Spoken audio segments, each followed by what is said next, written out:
what else here? Mosin, what's going on? I've seen you here before. It says I am planning to run a 9.2.4.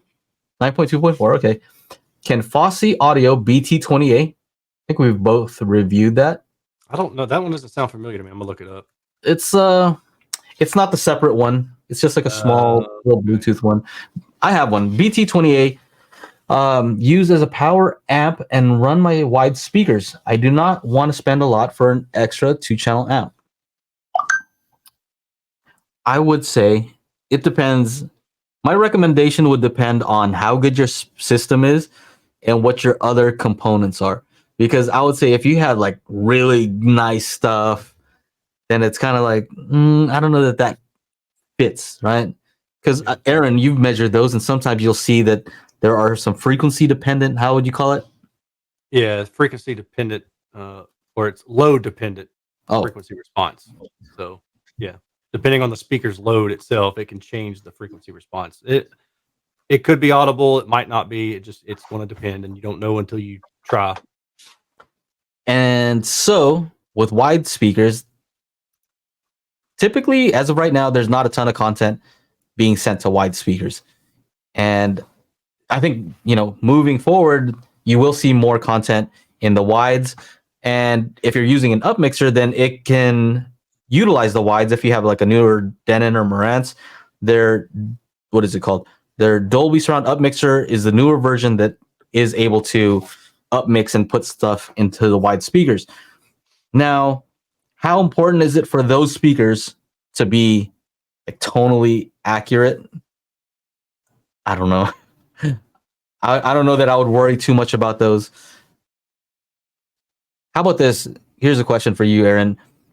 With those load-dependent amplifiers, is it also dependent on how loud they are? Or let's say if you EQ'd for whatever it did to that speaker. Right. No, I haven't. Enough? I haven't seen that. Yeah, and I was even thinking, by the time you slap room EQ in there, does it really matter? I had one guy in my comment section say that it changed the response of one of his speakers, a load dependent amp did, by I want to say he said it was like 10 decibels or something.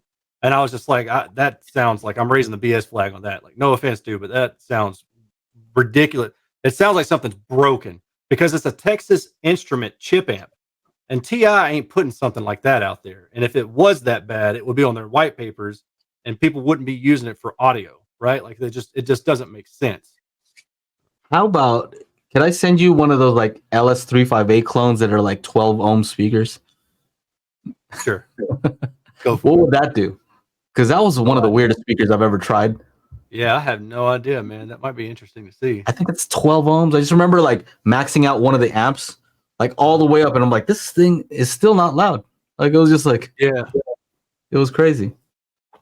I think though, for his question, I mean, so I don't know anything about wides. I think you kind of hit it when you said we don't really know what all is being sent to the wides, but I would think that maybe he could probably get by with that amp.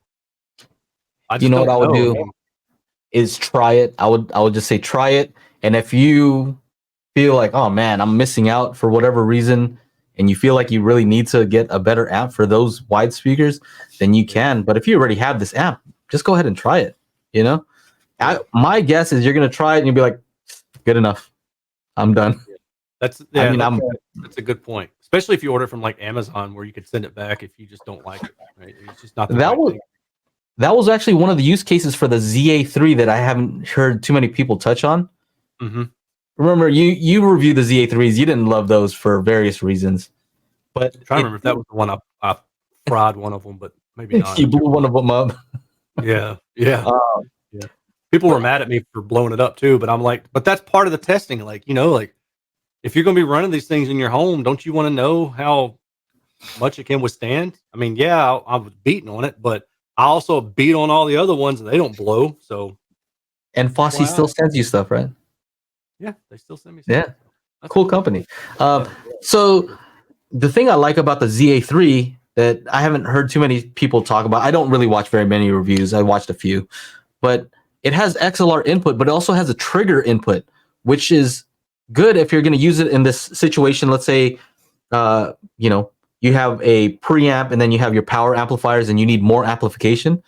Well, you want those amplifiers to turn on only when your processor turns on. You don't want it to be running all the time. And so it does have those trigger inputs. And the fact that it's XLR means if you have a pre-pro that has XLR, you can still kind of use those amplifiers for what you guys are talking about.